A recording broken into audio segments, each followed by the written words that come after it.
Hey guys, Bowie here, and this is things I learned with EG and 7MAD's Lina in 708. If you're interested in the laning stage of this game and you feel like you struggle playing mid with this hero or other heroes, you can check my extended version on Pvgna. Note that if you're an Amazon Prime user, you can subscribe to my Twitch channel for free, and you can get 1 month of Pvgna Premium for free and test it out. By the way, I will be streaming after this video goes live, so make sure to check it out. There's a bunch of reasons as to why I feel like mid Lina will be a viable option in professional games soon, but I won't even bother talking too much about it because we have to discuss two different approaches to Lina. But just to get started, not only now Lina is the hero with the highest base intelligence in the game, they made her damage variance way better than it was before, which means that you can get less hits without using Dragon's Glaive that often.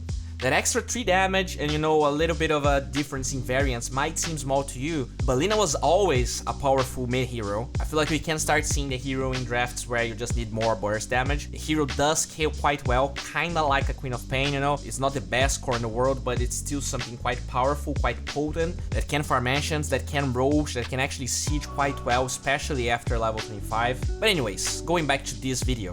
Arthur's approach to this game is the old school greedy Lina from the days of the minus respawn talents. You're pretty much playing the old Storm Spirit, you go in Arcanes into Bloodstone straight up, while 7MAD plays the Treads U-Scepter version of Lina. First, let's discuss how their skill build varies with their items. RTZ, unlike MAD, gets the second point in the passive, and I'm a big fan of it. With the increased base damage and the reduced variance, you can harass very reliably. The increased move speed also allows you to move up to zone opponents without losing less hits. And honestly, unless you have great gankers like we saw on 7MAD's game, I'm a big fan of Arthur's opener more. As the game unfolds, we see a very different approach coming out of Arthur. While the point in the passive is great, ideally, it's easier to burst a Terror Blade with magic damage than right clicks. If you're maxing magic damage early on, having mana regen is also a great idea. So he goes for only one initial null talisman and gets the bottle with Arcanes. That allows him to quickly push the lane and farm nearby camps to get a faster Bloodstone, and when you pair that with Clarities, he can pretty much cast spells uninterrupted.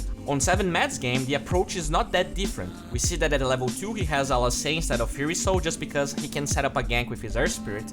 At the end of the day, they get outplayed though, and just goes to show how strong Mr. Bane is at the moment. My point here is that regardless of build, at level 9 both Linas look the same.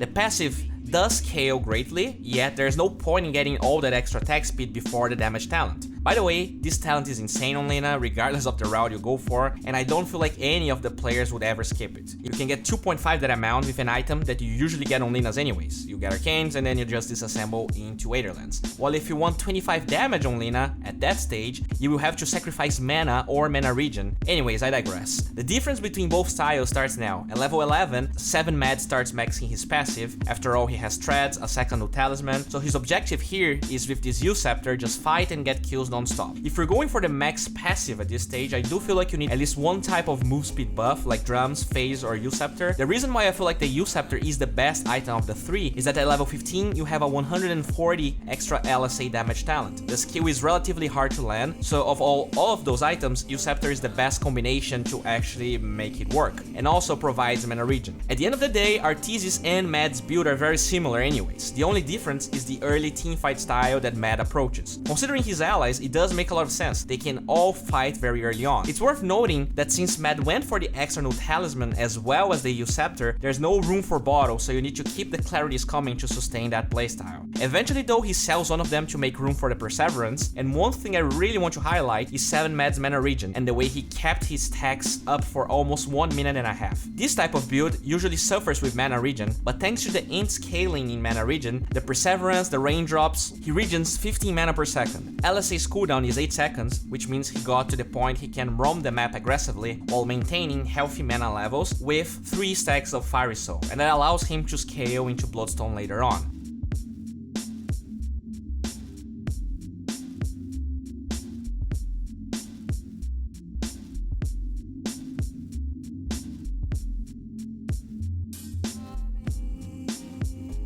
RTZ had a more traditional approach to Lina this game, but it does make sense. There's quite a lot of push on the dire side, and the magic damage build allows him to at least address it a little bit. There's no big secret really. He tries to farm jungle as often as possible, but never at the cost of towers, unless he's about to finish Bloodstone.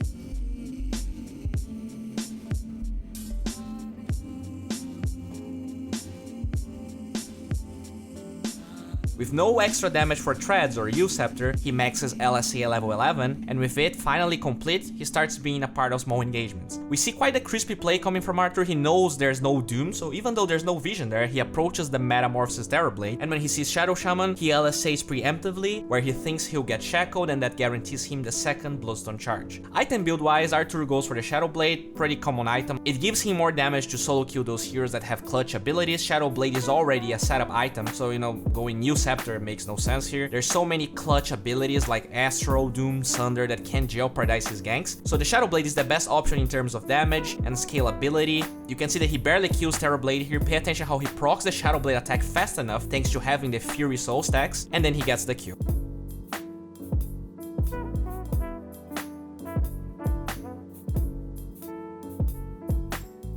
Note though that both players went for the same talents up to level 20, because if you're trying to play anything that resembles right-click Lina, these are the best ones for sure. You can definitely try to make some sort of Kaya, either Lens, U-Scepter build, going for the other talents, but it's very hard to make that scale. The mix of magic and physical damage from this type of Lina is what makes the hero viable in my opinion. Going back to 7MAD, he goes for the Shivas. I'm a big fan of this item in this game. Due to Lina's high move speed, you can damage and slow a lot of targets during teamfights, allowing you to land a second LSA even with your U-Scepter on cooldown. The armor obviously helps against true right-click cores on the dire side, and when your team is just 5-manning, this is way better than Shadow Blade or Travels. He also shows in this footage that if you're creative, you can get solo kills even against slippery heroes like Storm without U-Scepter or Shadow Blade. And at this point, he's just dominating the game. It's important to note that both Mad and Arthur pretty much use their skills at all times, preferably Dragon Slave to maintain your passive, even though it costs more mana. If you already have Bloodstone, it doesn't matter, and having the stun is more important to always have ready in case someone ganks you or anything. If you go for the U-Scepter, a good tip to land the combo, besides doing it on a lobby 100 times and getting the feel of it, is to count 2 spins on the U-Scepter or click on the target until the duration is about 3/5 done. Besides that, this fight is quite beautiful. Pay attention how Mad, knowing that Earth Spirit will kick Storm after the Scepter, he LSAs Doom, then he right-clicks Storm that's stunned, and then he kills Doom. Pretty impressive. I'm pretty sure I have at least 2 Lina videos, and if you're interested, you can just check them out. There's no real secret. I feel like the playstyle is pretty much the same. I just advise you to actually test this hero out. I feel like the hero was never bad, but with her getting slightly better in lane, she can actually snowball a little bit better. Anyway, guys, I'm gonna be streaming after this video ends. I already said this a ton of times. There's gonna be an Arcana and some coaching sessions that are gonna be raffled at the end of the month. All you have to do to participate is watch my stream, and then you're gonna collect crisps, and you will buy the raffle tickets with those crisps. If you have Amazon Prime, you can subscribe to my Twitch channel for free and get Pvgna for 1 month, so that's pretty cool. And there's gonna be a new series that I analyze team fights from people that are sub to my channel. I'm going to give the details soon enough, but you're pretty much going to send me the footage, and I'm going to make some sort of vlog. Actually, I would actually like to show up and just talk about it. There's gonna be a ton of guidelines for you to actually send it, but hopefully it's gonna be fun and entertaining, and we can actually have an interaction. As of always, this video is sponsored by Pvgna. There is an extended version of this video talking about the laning phase of both players actually, so check it out. It's gonna be released pretty soon. And that's it, boys. Thanks for watching.